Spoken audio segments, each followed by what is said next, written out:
President Juvenal Habyarimana of Rwanda and President Cyprien Ntaryamira of Burundi were returning from a meeting of African leaders in Tanzania. At 9:30 in the evening local time, 2 loud explosions were heard, and the plane carrying them and 6 other people crashed in flames. Altogether, it's estimated that more than 1 million people have been forced from their homes by a campaign of butchery that shows no sign of ending. I've seen some of the most terrible things today that I've ever seen. It's been absolutely horrific.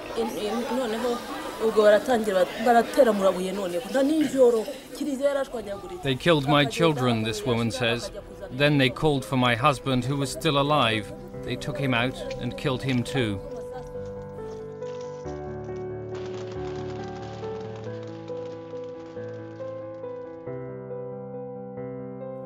Something a little different this week.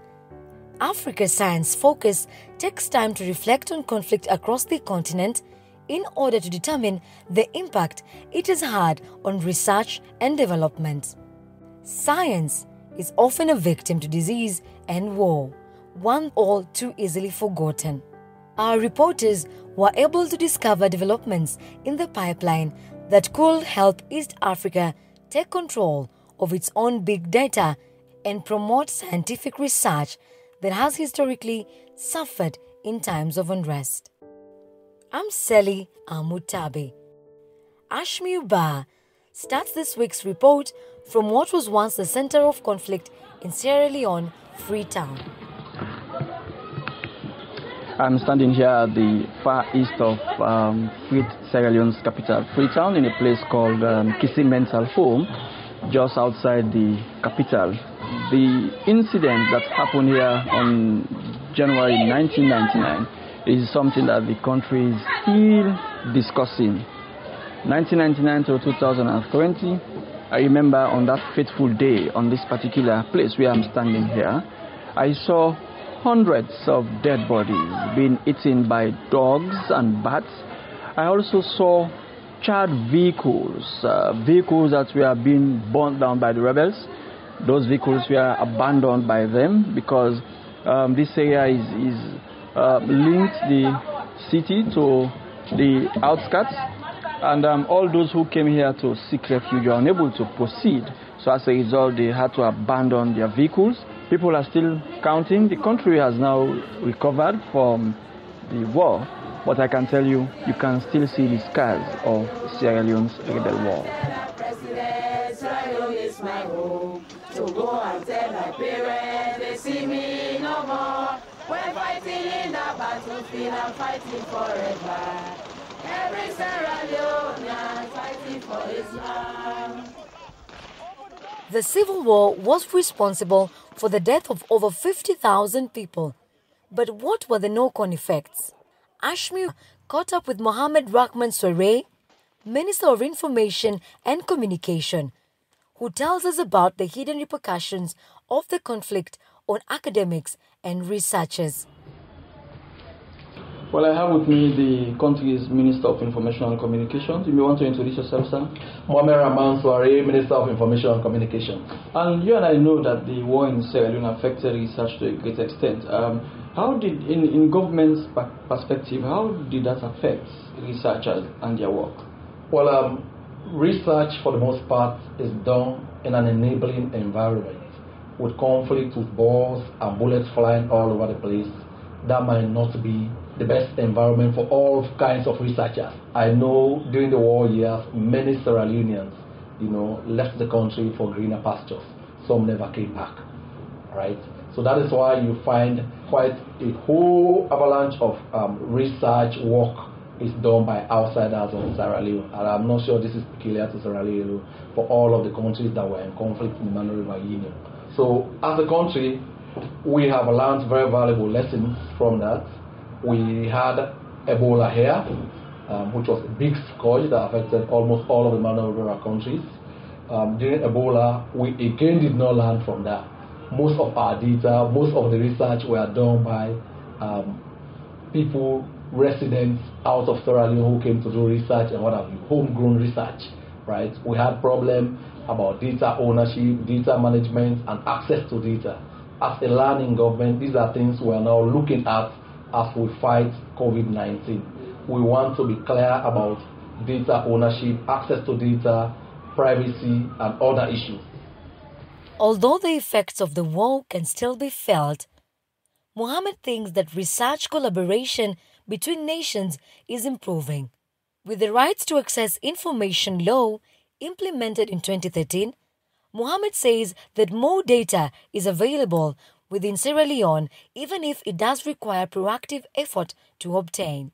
So has post-war Sierra Leone seen improvement in terms of atmosphere and access to materials to ease the work of the researcher? We are not there yet, but we are on the right path, the right trajectory. Even with you media practitioners, we have repealed the obnoxious aspects of the 1965 Public Order Act, which will now give journalists the right to publish materials without being criminalized. We think that is part of that mechanism. We have, like I mentioned, the Right to Access Information Act. And you have, a lot of people in government who are themselves researchers, professors, with a lot of peer-reviewed articles in major journals around the world who are themselves researchers.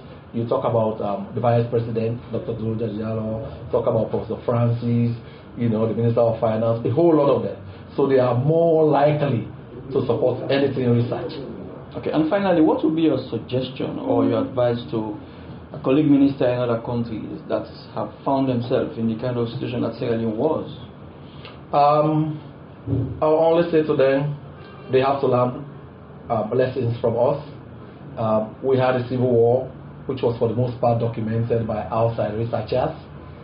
So it's good that you tell your own stories, right? And the best time to do it is during the events themselves. We are scrupulously documenting our story, our processes, our successes, our challenges, even as we fight COVID-19. So at the end of it all, we will be able to tell the Sierra Leonean story, how we were able to keep the numbers in check, how we were able to mobilize the nation to support the basic, COVID protocols, hand washing, social distancing, and all of that to keep the numbers in single digits, even as other countries get overwhelmed. Thank you very much, Mr. Minister. God bless you. Thank you. Mohammed Rahman Sore, highlighting the importance of access to big data when attempting to produce scientific research capable of competing on a global scale.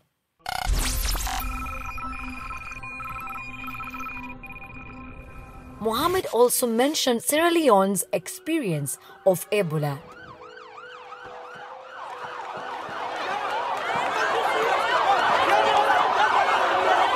We were permitted to bring it on the road and block the road. Please stay away from the dead body. Please stay away from the dead body. Well, you can tell there's a certain amount of tension because there's people around here who don't want us here at all. They're spraying themselves now on the way in, and we will have to do the same. And despite it going on for so many months, really high level of fear and suspicion from everyone. There are hundreds of cases of Ebola every single week, and the world was terrified, quite frankly, as to whether or not what was an exponential growth in the number of cases could actually be reversed, whether these horrific pictures we were seeing in television, in our newspapers, of dead people on the streets of capital cities in West Africa could be reversed.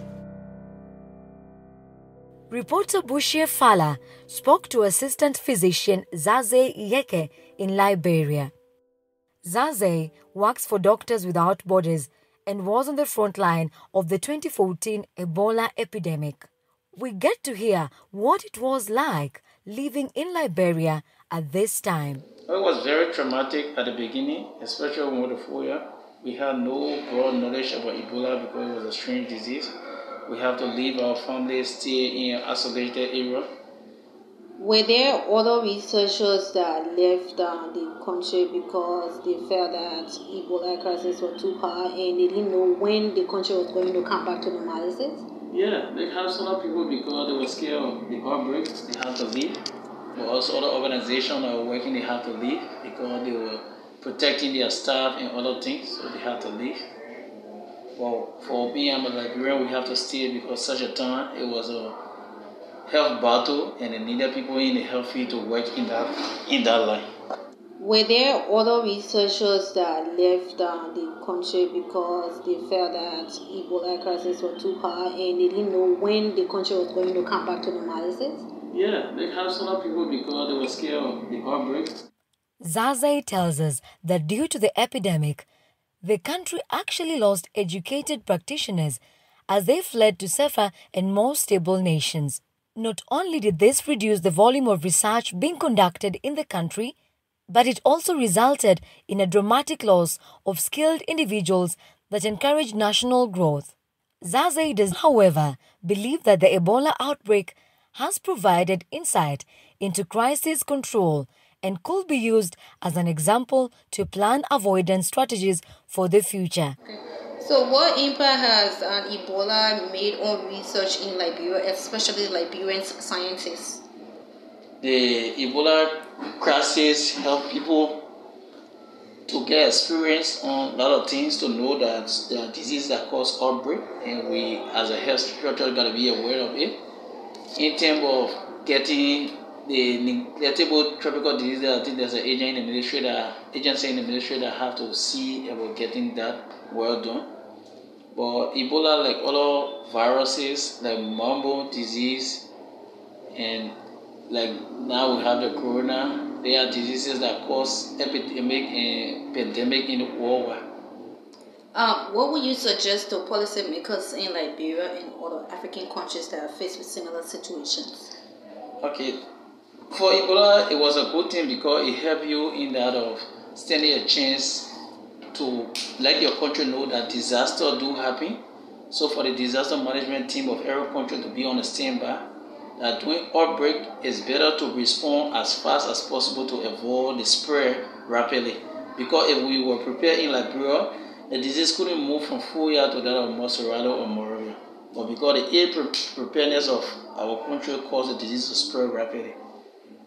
So it's like in time of war, we should be prepared for peace, and in time of peace, we should be prepared for war. So we should always be on the alert. Yeah, there should be a team standby every time for that of eventuality. When researchers leave regions of conflict, they take their scientific data with them.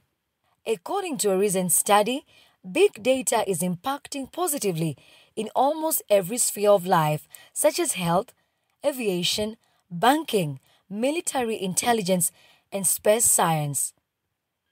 Africa is set to establish its first big data hub at the National Institute of Statistics of Rwanda, NISR.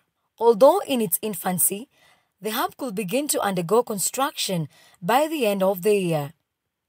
Big data hosted by Africa could make the continent a powerhouse of digital surveillance in the tracking of future epidemics. That concludes our special episode on conflict this week. Do you have a specific question about development, science, or health in Africa? Send us a text and we'll have an expert answer it for you. Contact us via WhatsApp on +254 799 042 513. You can subscribe to our program, download episodes, and leave a review at www.sidev.net. Today's program was produced by Harrison Lewis. The editor was Ocheng Ogodo, with reports from journalists Ashmi Uba and Bushir Fala. I'm Sally Amutabi. See you next Wednesday.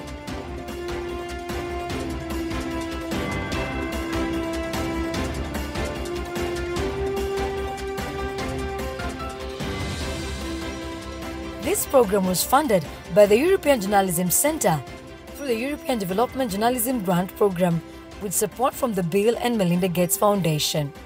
Many thanks to Mattia Kupeli for allowing us to use his instrumental piece, Touch.